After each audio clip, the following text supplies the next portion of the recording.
Hello everyone, welcome to Analog IAS current affair analysis for 30th of April, and these are the couple of articles we'll be dealing today. The first article is taken from the Live Mint and it is titled Opt for Policies that are Pragmatic and Not Dogmatic. The premise of the article is this: what should be the response of the government and the Reserve Bank of India in dealing with the economic crisis imposed by COVID-19? That is the central point of this entire article. What is the structural difference between the slowdown imposed by COVID 19 and the usual recession that happens as a part of the cycle of economy? In a usual recession, there is a demand slump. That is, people don't have enough money to spend on the goods and services. But what makes the crisis imparted by COVID 19 is there is both demand slump as well as a supply shock. The reason why we are saying there is a supply shock is because the entire country is locked down. Take for example a restaurant. There is no way a restaurant can function in the near future unless and until people start trusting that there is some sort of cure for COVID-19 in the near future. Another example can be the tourism sector. We cannot expect the tourism sector to revive in the near future because of the social distancing norms imposed by the government. So, what should be the response of the government? Different countries reacted in different ways. For example, Japan has allocated 20% of the GDP to deal with this present crisis. So far, the government allocated just 1% of GDP to handle the COVID 19 crisis. Even the most conservative estimates say that we need at least 10% of our GDP to revive our economy, but the crisis has imposed severe restrictions on the governments across the central as well as the state levels. Now, what should be the response is the biggest question posed by many policymakers.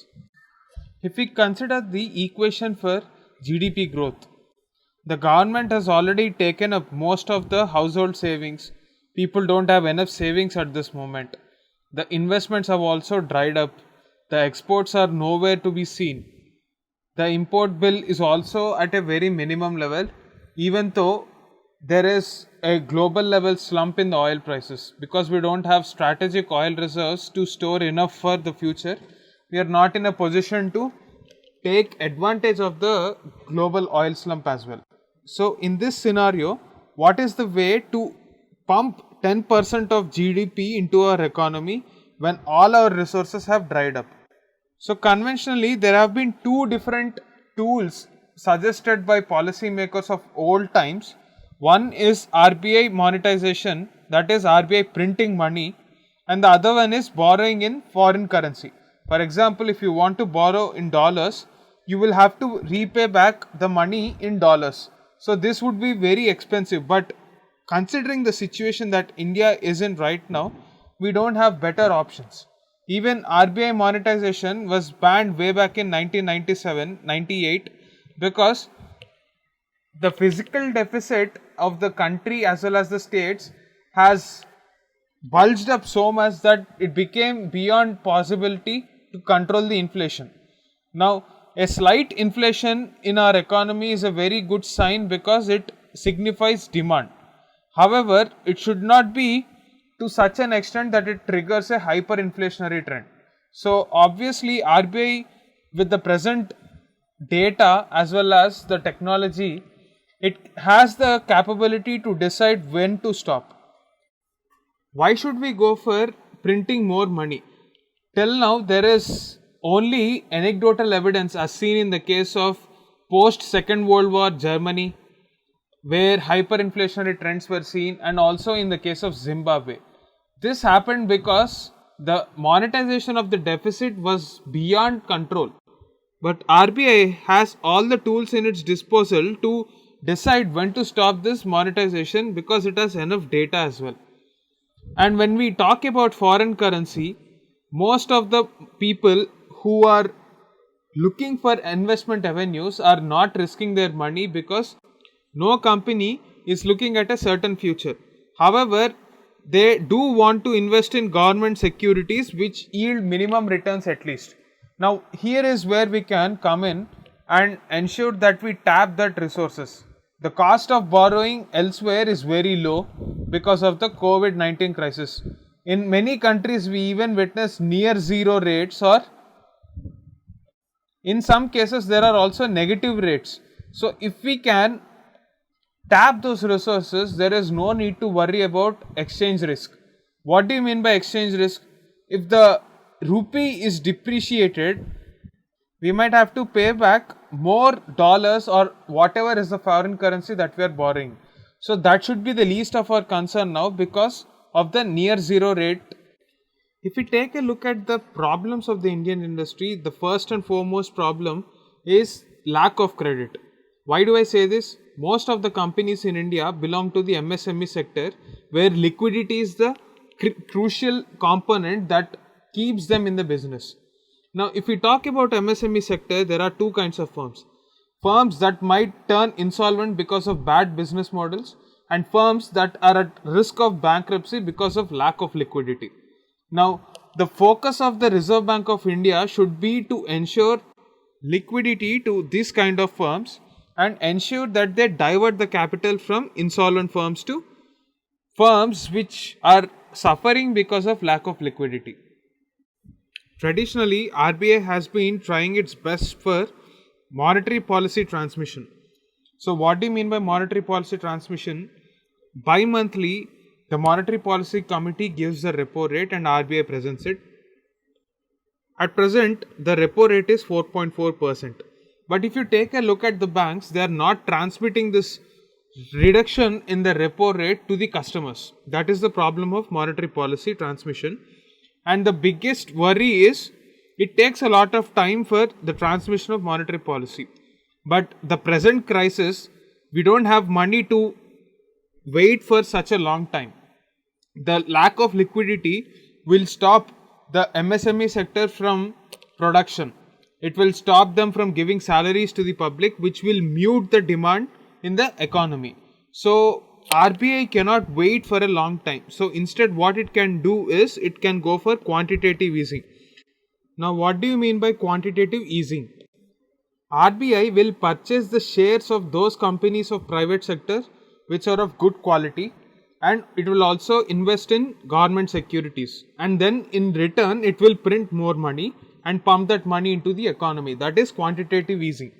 So, why is the government not taking this route? Because of the concerns that fiscal deficit will lead to hyperinflation.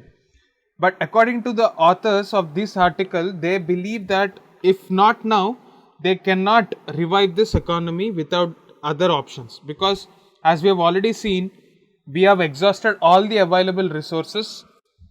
So traditionally, the role of RBI was to just act as a lender of last resort. So if RBI is to become a role model or also a harbinger for new economic development in the post-COVID world, it should convert itself into an asset reconstruction company and invest money in those firms which can yield good employment in various sectors. So the job of RBI right now would be to identify those sectors which can ensure that employment continues and buy the shares of those companies and invest in those companies. So that is the concept of quantitative easing. So the bottom line of this article is we should not stick to conventional monetary policy like focusing on repo rates, etc. We have to take the unconventional step of quantitative easing and borrowing from external resources, even if it means that we are borrowing in foreign currency without worrying about currency risk. That is the bottom line of this article. The second article for the day is taken from Live Mint and it is titled "The Spectre of a New Kind of Famine Haunts India Now." So, when you think about the word famine, what is the mental image that you can evoke? Generally, we think about a situation where there is no crop growth and there is no availability of food. That is the traditional definition of a famine. But there is also another famine, or the failure of exchange entitlements, as Amartya Sen believes. So, what do you mean by fee or failure of exchange entitlements? Simply put, let us take the example of the case of migrant labor in our country at this moment. due to the COVID-19 lockdown, there is a demand slump. And now, why do you say that there is a demand slump? Simply because there is no production in the economy because of the lockdown. Since there is no production in the economy, there is no work for labor. Since there is no work for labor, they don't have wages. And since they don't have any wages, they cannot access food. This is the simple cycle. This is the concept of fee. What is the peculiar scenario with respect to the lockdown that COVID-19 imposed? What is the kind of famine that we are looking at right now? Whenever we talk about famines in the olden days, the areas that were mostly affected were the areas which were not able to produce enough locally and consume enough locally. Now, but in the age of globalization, even if we are living miles and millions of kilometers away, we are able to access food because of the global supply chains. Now, in the monumental crisis that the COVID-19 has presented us with, we are witnessing a scenario where lack of access to food is because of the lack of ability to earn money. Especially this is true for labor, even when there is a lot of available food. So this signifies that there is another kind of famine or the failure of supply chains. So the reason why we are not able to access food today is not because of lack of production or because there is shortage of labor to process all these foods. It is simply because we are not able to move from one place to another. That is, our supply chains have failed. Now, what are the implications of this supply chain failure? Firstly, it is the perception of what is considered to be essential. Now, if you are talking about fresh food, they have a very small shelf life, and unless and until you transport them on time, they will not have any value to the consumer. So, if you want to revive the food sector and the associated food processing industries where many jobs can be generated in the short term, the government must change its definition of what it considers to be essential. In this particular article, the author gives the example of a biscuit packet. So, what goes into the packet of biscuits is sowing, harvesting, manufacturing the biscuits, all the ingredients together, packing them in a wrapper and taking it from one place to another. So, these are the different parts of the supply chain that the government must treat as essential to ensure that the food products that we are producing have a longer shelf life and people can access it at a reasonable cost. Our modern societies are very complex because of the fact that we procure our necessities from different areas in different times. So, this is a dynamically managed system. If you impose a one-point solution for all the cities and all the geographies, we cannot try to cater to the needs of the public in that geography. A city has different ways to procure its food resources, and in the present lockdown situation, if the government is trying to impose a blanket solution, the repercussions are going to last for a longer time. Firstly, the city might not have access to good quality food and processed foods. Secondly, the prices from where these products are procured, even the fresh vegetables, with the lack of movement, there shall be a slump in the prices in the geography in which they are produced.